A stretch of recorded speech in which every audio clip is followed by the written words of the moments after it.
Good afternoon and welcome to this week's Lent talk in our series about faith and science. It's good, isn't it, to be able to continue our tradition of ecumenical Lent talks, even though we can't meet together in person.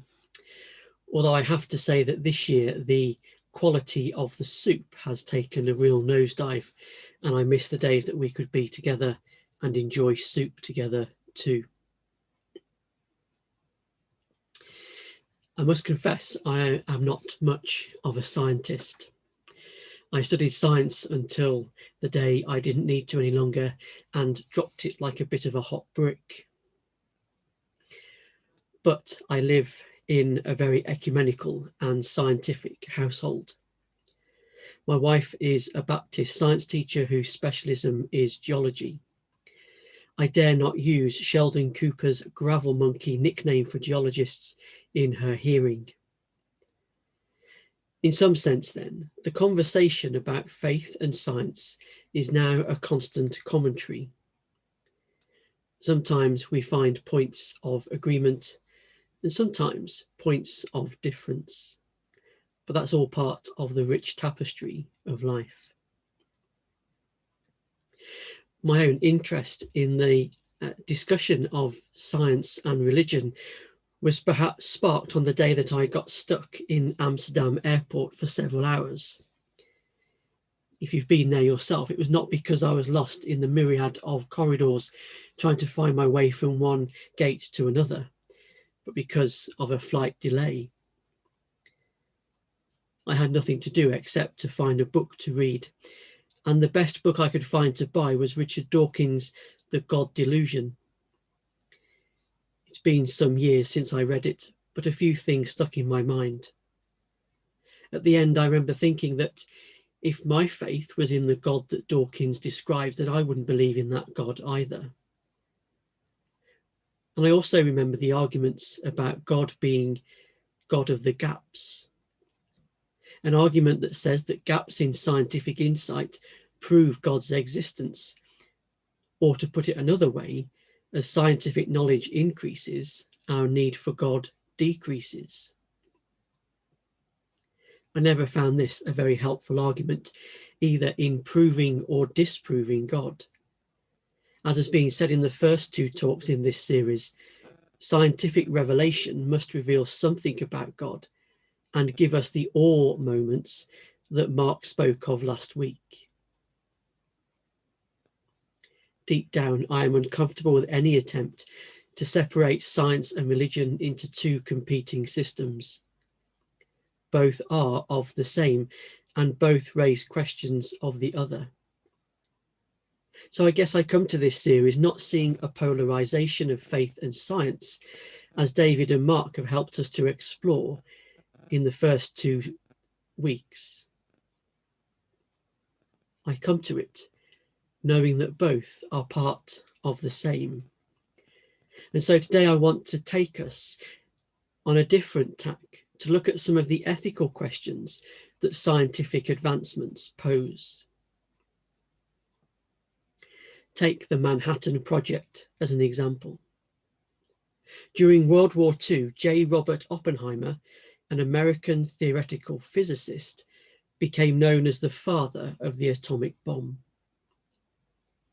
Using discoveries of nuclear fission by German chemists Otto Hahn and Fritz Strassmann in 1938, the project, on behalf of the American government, developed the weaponry that was used on Hiroshima and Nagasaki, killing between 130,000 and 230,000 people, with half of those being on the first day alone. That doesn't count the millions of hibakushas, people who were affected by the bomb whose life and health were significantly altered on the 7th and 9th of August, 1945. I'm not sure that Oppenheimer was ever wholly reconciled to what he had achieved and its consequences. It's reported that after the bombs were first used, he quoted from the Bhagavad Gita, "Now I am become death, the destroyer of the world. Since the early development of nuclear weapons, their capability has become many times over more intensified. The use of such weapons causes not only untargeted loss of life, which means civilian casualties are certain to be very high, but there is also the catastrophic risk to the environment, not to mention our insipid perpetual anxiety of living in a zero-sum game of mutually assured destruction. Millions of people of faith over the years have debated the ethics of such uses of nuclear technology. On the one hand, an advocate of a nuclear deterrent could draw on a tradition of understanding human fallibility, which says that if there is a new power available to humankind, it will be used where human advantage can be realized. It's inevitable and unstoppable. Conversely, a unilateralist will draw on a more optimistic account of human nature, which uses the consequentialist argument of the loss of life and the natural world and so on, and the deontological principle that some actions are intrinsically wrong. In the context of this series of faith and science, the key question out of all of this for us is surely whether an unfettered scientific advancement is really desirable. Was it right for Otto Hahn and Fritz Strassmann to uncover nuclear fission? Was it right for the Manhattan Project to develop that discovery into weapons of mass destruction? Some would clearly argue no. They would argue that the consequences of those discoveries are just too costly, and they are just intrinsically wrong. But on the other hand, there have been positive consequences of the development in nuclear technology. There are uses in medicine and medical imagery, which is used in diagnostics and treatment. In many cases, we may use an argument of protecting the sanctity of life by using our scientific intellect to treat, preserve, and enhance life. Without nuclear technology, we would be unable to send Perseverance to Mars, which of course may deny one of our awe moments that Mark described last week. Nuclear technology is also used in water desalination, which is enabling safe drinking water to be provided in areas where otherwise the population would be at risk of contaminated water. So there are positive consequences too. And perhaps we sometimes forget the link between the two. Further, it's often argued that the science that allows such positive results is only possible because of the huge investment in developing it for warfare.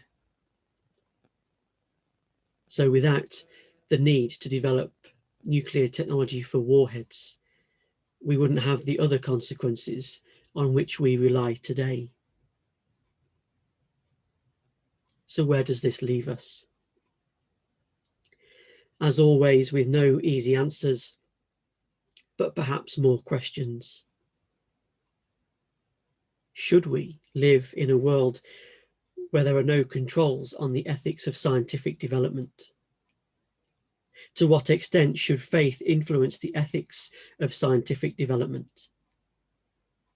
And in what other areas can we think of where we find similar ethical dilemmas, and how do we approach them? I look forward to picking up some of these questions in our Zoom discussion later on this afternoon, because these are questions of our time. And for me, these are questions that the prophetic spirit of the revelation in Scripture lead us into questioning and being a voice too. But the question for discernment is always, what's the voice that we are to put into words, and the challenge to the world around us? I look forward to our conversation later. Thank you.